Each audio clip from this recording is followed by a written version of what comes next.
The doorknob wouldn't turn. He jiggled his keys again at 12:43 p.m., frustrated after a long morning shift, when he heard it, a soft, desperate meow coming from right below him. He looked down and his breath caught. There, sitting on his doormat, was a Bengal kitten with the most striking rosette patterns he'd ever seen. But something was terribly wrong. This gorgeous, exotic-looking cat was emaciated, her golden coat dull and matted, and she was staring up at him with amber eyes that seemed to be begging for one thing: help. Now, here's what made this moment unusual. This kitten didn't run when he moved. She didn't hiss or back away. Instead, she reached up with one tiny paw and touched his leg, like she was choosing him right there on his doorstep. And if you've ever had an animal pick you out of nowhere, you know that feeling of destiny mixed with complete panic. Hit that subscribe button, because what happened next changed both their lives in ways nobody could predict. He crouched down slowly.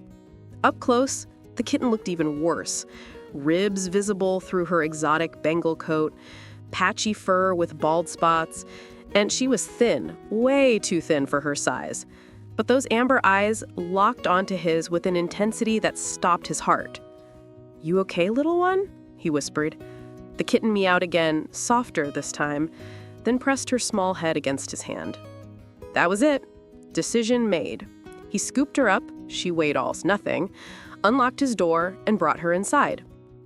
The apartment was quiet, bachelor simple. He set the kitten down on his living room floor, and she immediately started exploring, sniffing everything with cautious curiosity. Her movements were wobbly, weak, but determined. Bengals weren't street cats.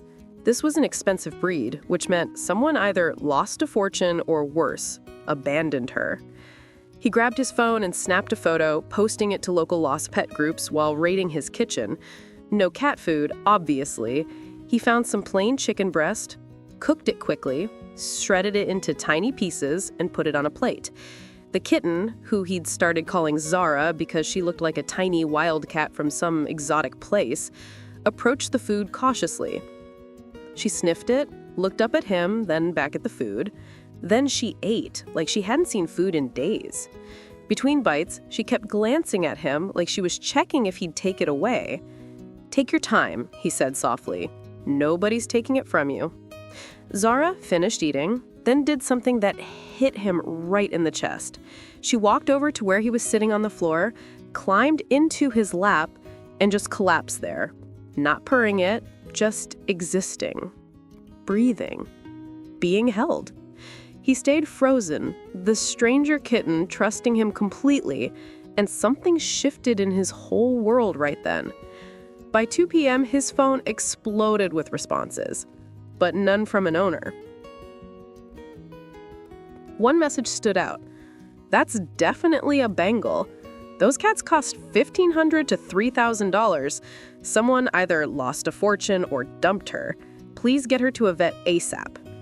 He looked at Zara, now sleeping in his lap, and made a split-second decision. He called the emergency vet clinic. "I found a Bengal kitten. She's malnourished and needs immediate care. How soon can I bring her in?"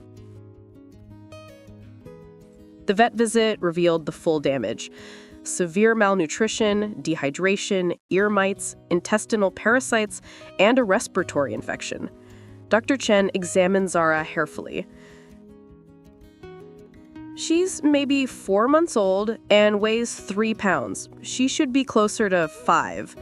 Someone neglected this kitten badly. With proper care, she'll recover, but it will be expensive." He'd known Zara for exactly 2 hours. His logical brain said this was insane, but he looked at those amber eyes watching him from the examination table and remembered how she'd chosen him, reached up and touched his leg like she knew he was her one chance.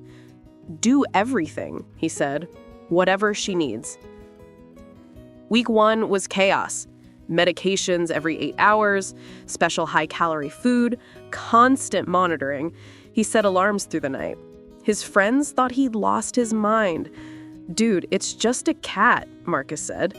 But Zara wasn't just a cat. She'd chosen him, and every time he questioned the decision, she'd curl up against his chest, and he'd remember that moment on his doorstep. By week 2, something beautiful started happening. Zara's Bengal coat began to shine. Those rosette patterns started emerging in stunning detail, gold, bronze, and black in patterns that looked hand-painted. She gained weight, filling out from skeletal to actually kitten-shaped. The real transformation was behavioral. The first time Zara played, pouncing on a toy mouse with natural hunting instincts, he actually laughed out loud.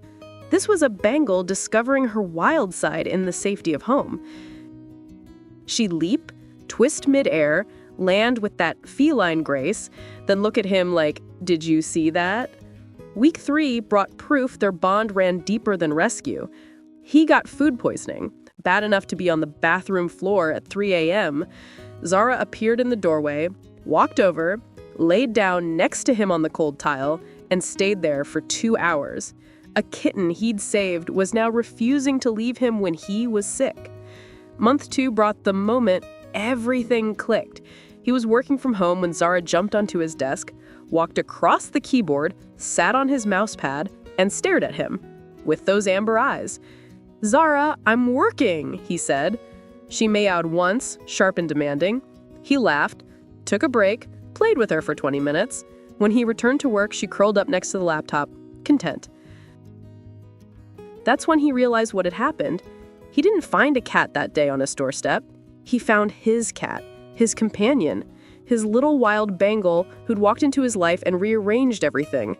6 months since that lunch hour, Zara now weighs a healthy 8 pounds. Her Bengal coat is absolutely stunning, gold and bronze with dark rosettes that catch the light when she moves. Those amber eyes even more striking against healthy, glossy fur. She runs, jumps, and plays with that signature Bengal energy. Every day at 12:30 p.m., Zara sits by the door, waiting. When he comes home for lunch, she's there, meowing her greeting like she never forgot that exact time when he chose to stop and help instead of walking past. People ask him all the time, "How much did you spend saving that cat?" He spent $847 on vet bills and supplies. But here's what they don't understand. You can't put a price on the moment a broken thing decides to trust you. Because sometimes the best things in life don't come from planning. Sometimes they come from a Bengal kitten sitting on your doorstep at lunchtime, reaching out one tiny paw and choosing you to be her person.